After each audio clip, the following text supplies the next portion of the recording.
salep sama gel. Oke, silakan disiapkan presentasinya untuk kelompok 5. Juga tidak akan meleleh pada suhu tubuh. Bentuknya kalau kita bisa lihat pasta gigi itu ya. Kalau kita lihat itu kan dia kan agak padat gitu kan ya. Tapi dia tetap lunak ya. Tapi itu kan mengandung sediaan padatnya itu lebih banyak. Dan kalau kita bandingkan dengan krim itu kan dia terkesan lebih encer ya. Kemudian pasta ini biasanya digunakan untuk membentuk atau mempertahankan lapisan pelindung pada area yang diaplikasikan. Kalau dari segi fungsi biasanya hand sanitizer itu sama semua ya, fungsi dan tujuannya. Kemudian yang keempat tuh ada serata. Serata dia itu lebih cenderung mengandung banyak lemak, minyak. Biasanya bahan utama yang digunakan pada sediaan semi padat serata ini itu adalah malam atau lilin. Ya. Biasanya digunakan sera, entah itu sera alba, ya, malam putih ataupun sera flava, malam kuning yang biasa digunakan. Nah, sediaan serata ini dia mengandung malam atau lilin itu dengan persentase yang lebih tinggi. Ya. Ketika dia digunakan ini, maka dia akan memiliki titik lebur yang tinggi. Itu adalah sediaan serata. Kemudian yang kelima itu adalah jelly atau gel. Gel itu dia hampir bisa dikatakan hampir cair kalau lebih mendekat ke arah cair. Kemudian gel itu dia mengandung sedikit bisa ataupun tanpa digunakan sama sekali malam ataupun lilin. Dan gel itu biasanya digunakan pada membran mukosa, entah itu untuk tujuan melicinkan ataupun bisa juga sebagai basis obat. Biasanya terdiri dari campuran sederhana antara lemak yang memiliki titik lelah rendah dan minyak. Ya. Gel biasanya digunakan pada membran mukosa, makanya sediaan yang digunakan pada mata atau salep mata itu biasanya lebih mengarah ke bentuk gel. Ya.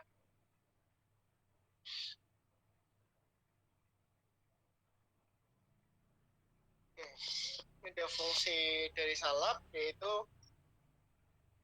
sebagai pembawa atau substansi obat untuk penggunaan pada kulit atau topikal. Ya. Salep itu dia sebagai basisnya saja, pembawa suatu obat untuk mengantarkan obat tersebut pada penggunaan kulit atau topikal.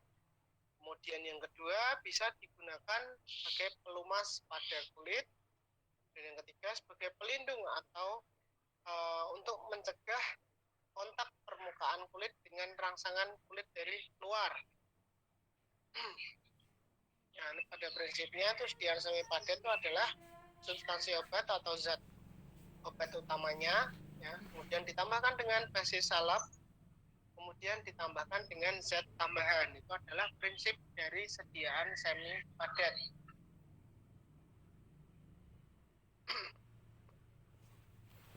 Kemudian dalam membuat sediaan salep tentunya kita harus memiliki landasan dalam melakukan pemilihan dasar atau basis salep. Nah, ada beberapa faktor yang dia harus diperhatikan ketika kita melakukan pemilihan dasar salep. Yang pertama, kita harus perhatikan sifat dasar dari obat. Ya. Obat utamanya itu sifatnya seperti apa? Apakah dia itu akan rusak terhadap air? Ya, mungkin. Kemudian stabilitasnya seperti apa? Ya. Zat obat utama itu dia lebih stabil di mana?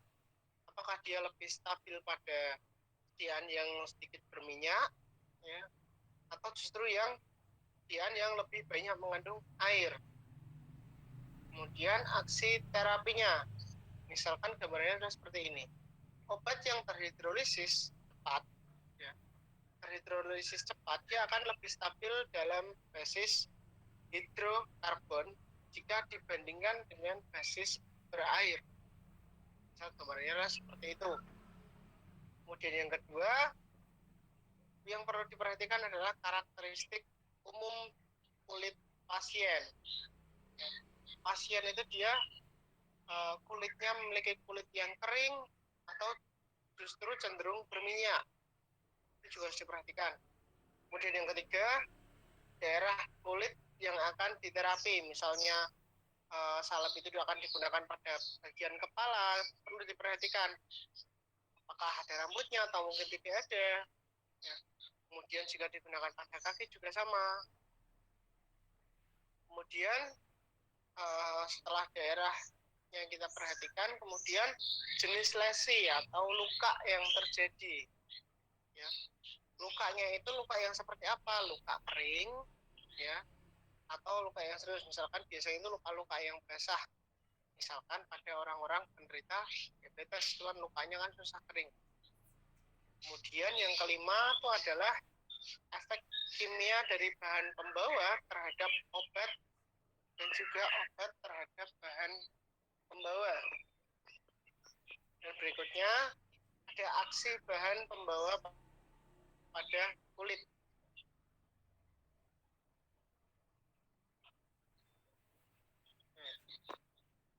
Kemudian yang perlu diperhatikan, salep, ya, basis salep itu dia harus stabil, ya, harus stabil terutama ketika dia masih dalam masa pengobatan. Stabil yang dimaksud itu seperti apa ya? Misalkan dia harus bebas dari inkompatibilitas, kemudian dia harus stabil pada suhu kamar, misalkan. Kemudian selain pada suhunya juga harus stabil pada kelembapan yang ada pada lingkungan tersebut.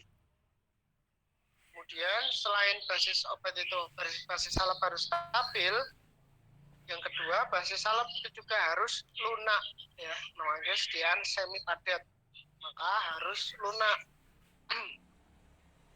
Karena kenapa? Biasanya salep itu kan dia digunakannya pada luka atau kulit yang dia itu teriritasi, ya, terjadi peradangan. Kulit itu kan ketika dia terjadi lesi atau luka, kemudian akan terjadi inflamasi atau peradangan pada bagian kulit tersebut, ya.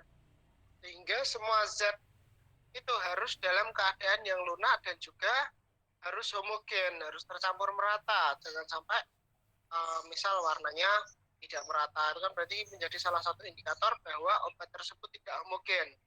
Ketika tidak homogen, maka takutnya itu adalah zat obat atau zat berkhasiat utamanya itu juga tidak homogen, ya, tidak menyebar secara merata pada basis salep tersebut.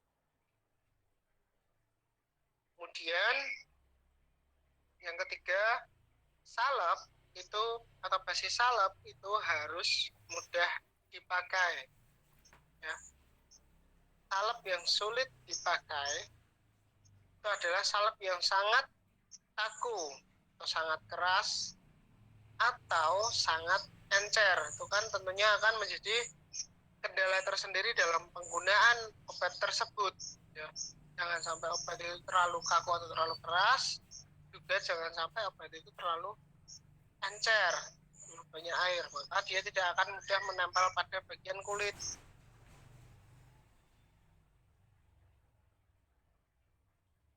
Oke, kemudian ternyata ada dasar salep yang dimana dia itu harus cocok penggunaannya. Misalkan dasar salep itu harus dapat bercampur secara fisikokimiawi dengan obat-obatan yang dikandungnya atau zat bahan utama yang dikandungnya. Kemudian dasar salep itu tidak boleh merusak atau menghambat aksi terapi suatu obat. Kemudian basis salep itu juga harus bisa digunakan untuk menghambat merusak atau menghambat aksi terapi obat. kemudian memuaskan obat pada daerah yang diobati, dan juga dapat membentuk lapisan film penutup. Kemudian basi salep itu juga harus mudah dicuci atau dibersihkan sesuai penggunaan.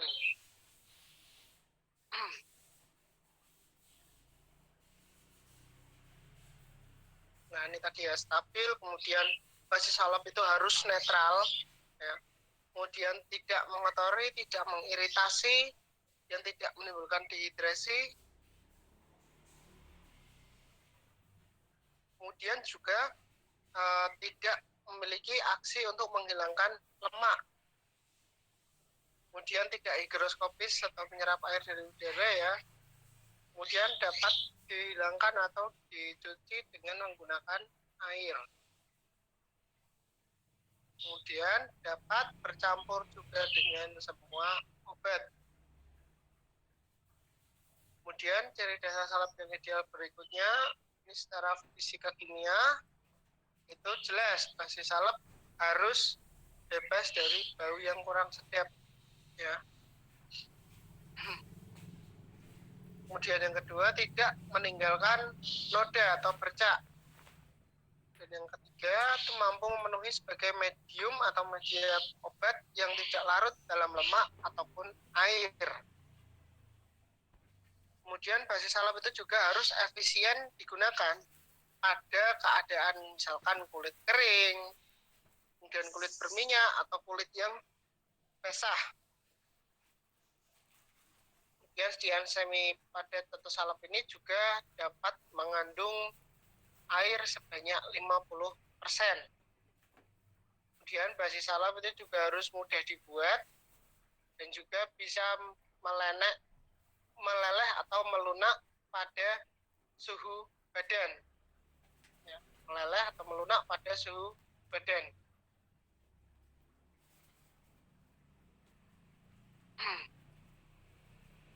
Dan dasar salep ini hanya dapat memenuhi beberapa sifat tersebut, tergantung pada tipe dasar salep dan juga penggunaannya.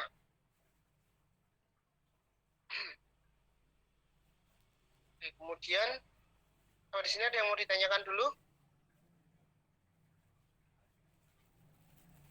Belum, Pak. Belum ada, Pak. Belum ada ditanyakan.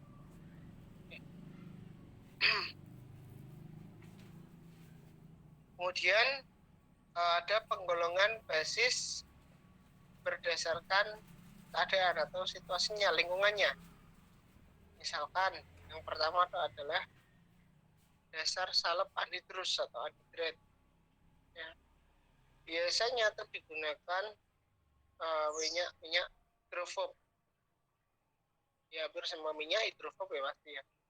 Kemudian contoh minyak hidrofob itu adalah minyak mineral. Biasa yang digunakan tuh ada vaselin, kemudian parafin, ya. Dan vaselin itu ada vaselin album atau vaselin putih, ada juga vaselin flava atau flavum, ya, vaselin kuning. Kemudian bisa juga dengan menggunakan minyak atau lemak hewan, itu bisa disebut dengan adepts lanai atau lemak bulu domba, lemak domba sama. Ini adalah adepts lanai. Kemudian selain minyak-minyak dari hewan, juga perlu digunakan minyak-minyakan dari tumbuhan. Misalkan oleum sesame, kemudian oleum kokos, oleum rose, minyak mawar, ya. Kemudian ada oleum olivarum, minyak zaitun. Kemudian dasar salep sendiri itu juga ada yang hidrofil, sebagian kecil, ya, hidrofil. Dia lebih mudah beradaptasi dengan lingkungan. Kemudian dasar salep ada yang mengandung tipe WO, water in oil, minyak dalam air. SQ-nya oil in water.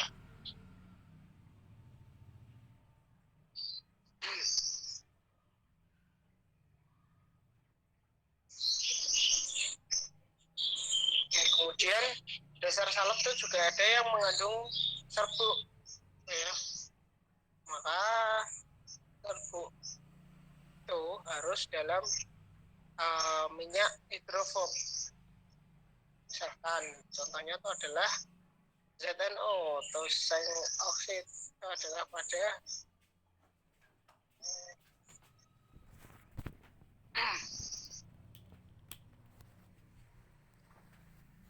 kemudian penggolongan basis berdasarkan komposisinya. Misalkan dasar salep yang berminyak atau berlemak. Itu tadi ya, contohnya ada vaselin, ada parafin liquid ya. Kemudian dasar salep absorpsi atau salep serap. Itu lebih mudah terserap ke dalam kulit. Itu adalah biasanya digunakan adet selanae ya, dari hewan. Atau biasa disebut dengan lemak bulu domba. Kemudian dasar salep yang tercuci atau mudah tercuci oleh air. Pada USP dicantumkan polyethylene glycol ointment, pada USP. Kemudian dasar salep emulsi, misalkan lanolin, kemudian ada cold cream, ya, krim dingin itu, kemudian ada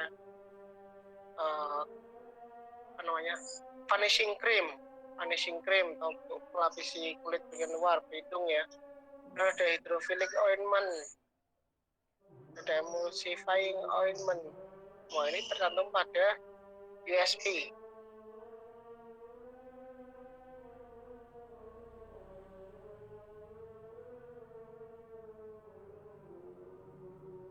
Kemudian ya vaselin, tadi ada vaselin putih dan vaselin kuning ya. Vaselin album atau vaselin alba, dan vaselin kuning adalah vaselin flava. Ya, vaselin alba itu bentuknya dia sebenarnya berasal dari vaselin kuning, tapi dia sudah dimurnikan sehingga warnanya hanya putih saja. Itulah vaselin kuning.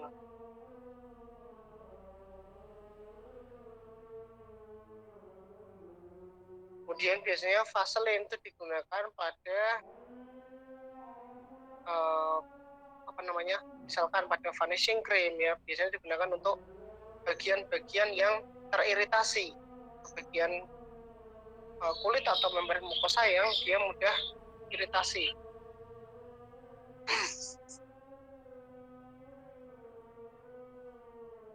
Oke, kemudian ada dasar salep yang atau basis salep yang berminyak. Misalkan parafin. Ya, parafin itu ada beberapa macam, jadi ada parafin solid, kemudian ada parafin liquid. Parafin solid itu adalah parafin padat, ya, digunakan untuk membentuk salep yang dia itu lebih keras atau lebih padat. Karena ketika digunakan parafin solid atau parafin padat, itu titik lebur dari campuran itu akan meningkat. Kemudian bisa juga digunakan parafin liquid. Ya, parafin liquid itu nanti ketika digunakan maka viskositasnya itu bisa menjadi lebih encer. Nah, ketika encer maka dia bisa digunakan untuk membuat vanishing cream. Kemudian parafin liquid yang viskositasnya agak kental dia digunakan untuk pembuatan cold cream atau krim dingin. Kemudian minyak tumbuh-tumbuhan bisa ditambahkan sebagai basis salep. Fungsinya sebagai apa? Sebagai pelumas dan juga untuk menurunkan titik lebur. Nah, pada proses hidrogenasi minyak akan menjadi semi solid dan juga berwarna putih. Keuntungannya dia menjadi makin stabil, tidak tengik, kemudian menambah daya absorpsi airnya, daya serap airnya. Ya, masih.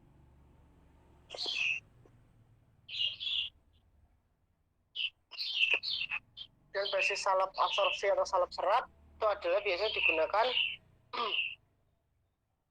basis salep yang dapat menyerap air. Biasanya dia berbentuk emulsi. emulsi AM atau air dalam minyak atau water in oil. Contohnya tuh ada adepts lanai dan juga hydrophilic petrolatum. Dan yang kedua, dasar salep anhidrat dan juga merupakan emulsi air dalam minyak, tetapi masih mampu menyerap air yang ditambahkan. Misal contohnya adalah cold cream, kemudian juga adalah lanolin. Lanolin itu adalah campuran antara adepts lanai dengan air. Biasanya ini tidak mudah dicuci, ya, karena fase kontinuitasnya itu adalah minyak. Kemudian adepts lanai ini digunakan sebagai lapisan penutup dan juga melunakkan kulit yang biasanya sering muncul alergi. Kemudian sedikit catatan itu adalah hydrophilic petrolatum digunakan sebagai pengganti adepts lanai. Entah adepts lanainya sampai kapan ya. Oke, kemudian basis salep emulsi ini hampir sama seperti tadi. Ada emulsi tipe air dalam minyak atau water in oil, atau sebaliknya cold cream itu adalah emulsi minyak dalam air, itu adalah oil in water. Kemudian selain semua masih ada hydrophilic ointment, ya, dia juga lebih cenderung cair ya. Ini dapat ditambahkan cairan obat namun tanpa merubah viskositasnya, dan biasanya ini juga mudah dicuci dengan menggunakan air. Kemudian vanishing cream contohnya digunakan sebagai dasar kosmetik dan juga pengobatan kulit.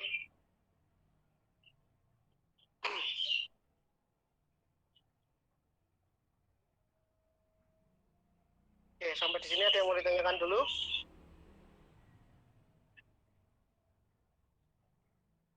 Tentang basis salep, dasar-dasar dari basis salep, ada yang mau ditanyakan dulu?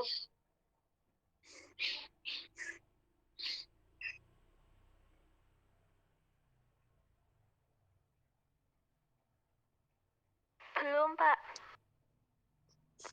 Oke, belum ada. Kalau belum ada, silahkan masing-masing kelompok lain yang presentasi mengajukan satu pertanyaan untuk kita bahas di WA group ya. Jangan di chat aja. Di sini kita lanjut diskusi di WA ya. Kemudian untuk minggu depan, tolong diingatkan materi yang akan kita bahas adalah ini ya, inkompatibilitas dari sediaan salep.